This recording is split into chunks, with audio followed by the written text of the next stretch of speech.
Hi friends, ఈరోజు మనం మన ఇంట్లోనే బటర్ బిస్కెట్లు ఎలా తయారు చేసుకోవాలో చూద్దామండి. దీనికి కావాల్సిన ఇంగ్రీడియంట్స్ గోధుమ పిండి, ఇంకా బట్టరు, ఇంకా యాలకులు, ఇంకా షుగర్ పౌడర్, అంతేనండి. ఇంకా మిల్క్ ఉంటే సరిపోతుంది. తర్వాత మనం వీట్ ఫ్లోర్ ఆటాని ఒక పాత్రలో వేసుకోండి.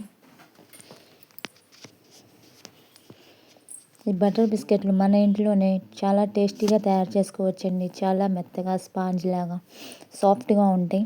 చాలా చాలా బాగుంటాయి.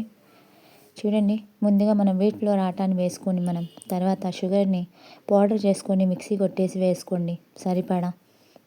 అందులో కొంచెం నేను కార్డమమ్ని మిక్స్ చేశాను, ఒక 4. మీరు కూడా వేసుకోండి, స్మెల్ అద్దిరిపోతుంది. తర్వాత ఇంకా బటర్ అండి, మన ఇంట్లోనే పాలతోనే తయారు చేసిన బటర్ అండి. అది కడిగి పెట్టేసి బటర్ని శుభ్రంగా తర్వాత మనం వీట్ ఫ్లోర్ ఆటాలో కలుపుకోవాలండి. దీంట్లో వాటర్ అయితే యాడ్ చేయడం లేదు. చాలా చాలా బాగుంటుంది ఈ బటర్ బిస్కెట్లు. వాటర్ యాడ్ చేయకుండా పిండిని మనం బటర్తోనే కలుపుకోవాలి. తర్వాత ఇంకొంచెం పాలు అయితే వేసుకోండి, యాడ్ చేసుకోండి పాలని. కొంచెం పాలు చాలు, ఎక్కువగా అయితే పలుచగా అయిపోతుంది. అందుకని మనం మిల్క్ని యాడ్ చేసుకొని కలుపుకోవాలండి పిండి అయితే ఇంకా బటర్తో కలపంగానే ఇంకా చాలా సాఫ్ట్గా అయిపోతుందండి. తర్వాత మనం చపాతీ పిండిలాగా కలుపుకొని పక్కకు పెట్టుకోవాలండి. ఒక అరగంట సేపు బాగా మూత పెట్టి పక్కన పెట్టుకోవాలండి మనం.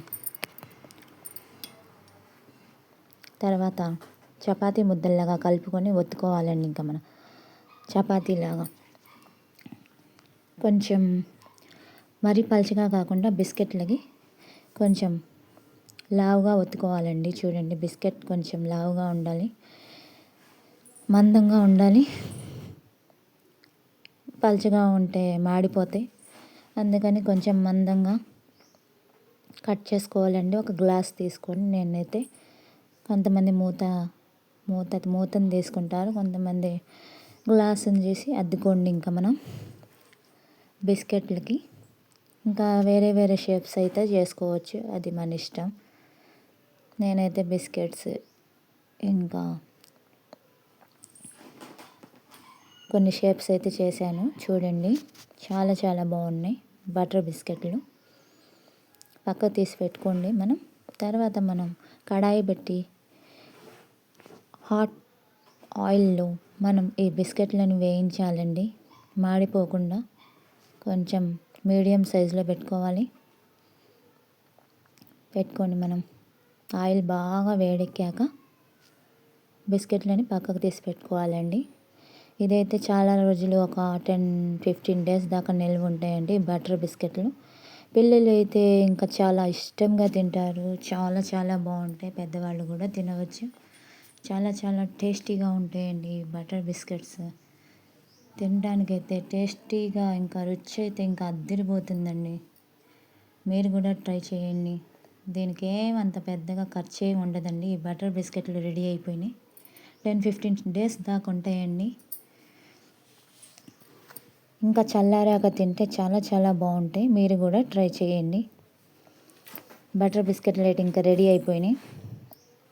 నేనైతే 1/2 కేజీ పిండితోనే చేశాను. ఇంకా మీరు ఎక్కువైనా చేసుకోవచ్చు, అది మీ ఇష్టం.